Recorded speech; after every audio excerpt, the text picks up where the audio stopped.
दुनिया के अंदर भारत आज अपनी विशेषताओं के साथ अपनी मूल सनातन संस्कृति को लेकर आगे बढ़ रहा है। मुझे इस बात की और प्रसन्नता है जब मैं आपसे बात कर रहा हूं 1000 साल पहले सौराष्ट्र में, आज लगभग 1000 साल के बाद का वो समय जब हमारी अपनी संस्कृति को मिटाने के लिए गजनी का महमूद समुद्र के रास्ते हमारे देवस्थान को नष्ट भ्रष्ट करने आया। हमें इस बात की प्रसन्नता है 1000 साल बाद भी वो हमारे देवस्थान को आज हम सब गर्व के साथ उसी स्थान पर उन्नत मस्तक के साथ आकाश से बातें करते हुए सोमनाथ के मंदिर पे हम गर्व कर सकते हैं, गौरव कर सकते हैं। हमें मिटाने वाले, हमें नष्ट भ्रष्ट करने की मानसिकता वाले उन तमाम लोगों को ये जवाब भी है।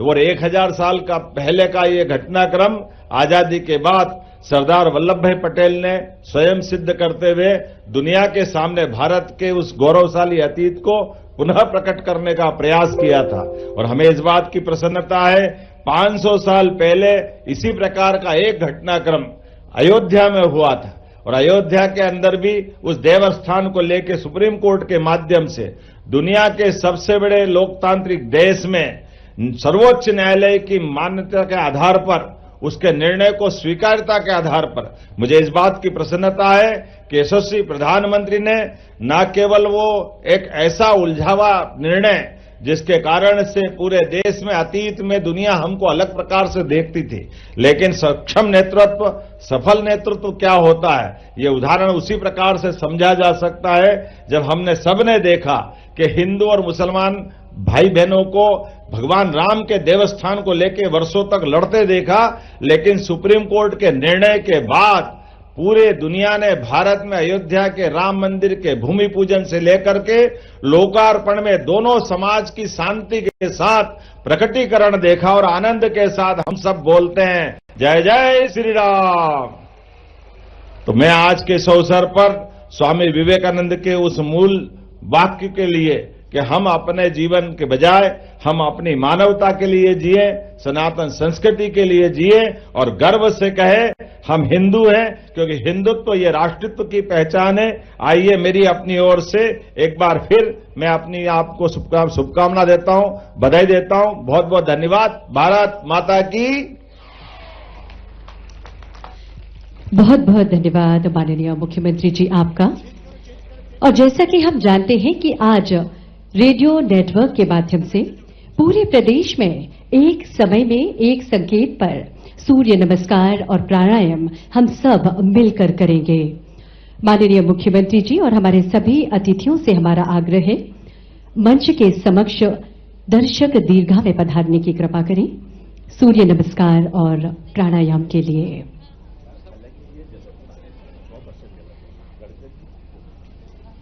हम आपको याद दिलाना चाहेंगे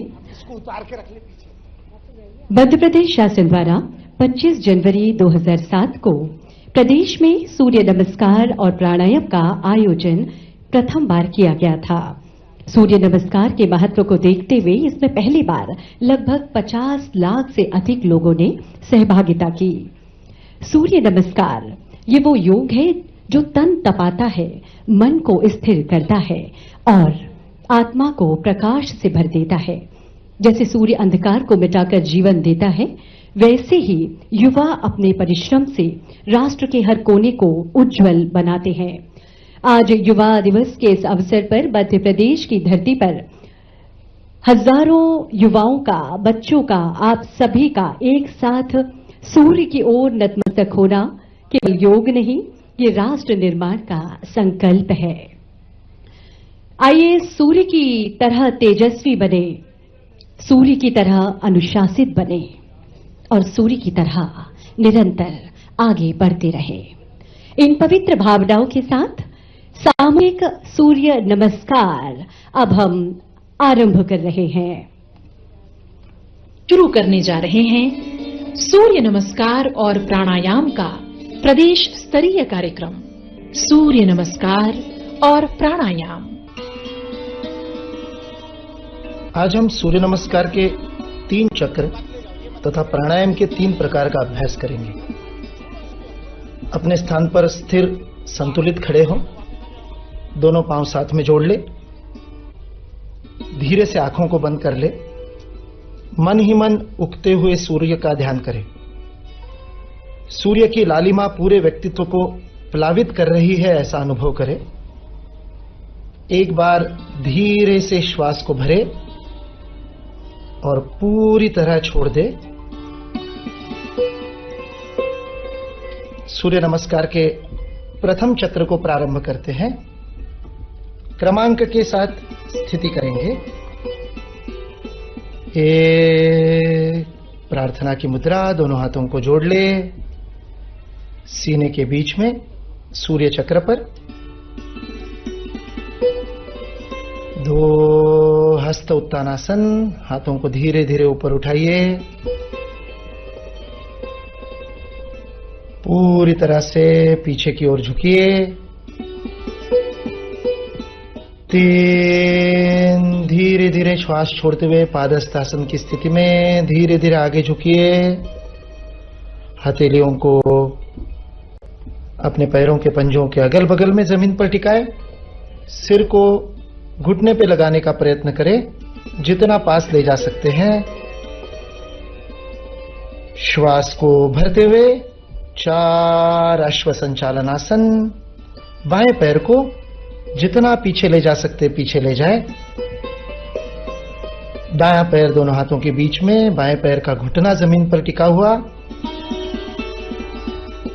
5, दाहिने पैर को भी पीछे ले जाए, पर्वतासन की स्थिति। कमर पूरी तरह से ऊपर उठी हुई, एड़ियों को जमीन पर लगाने का प्रयत्न।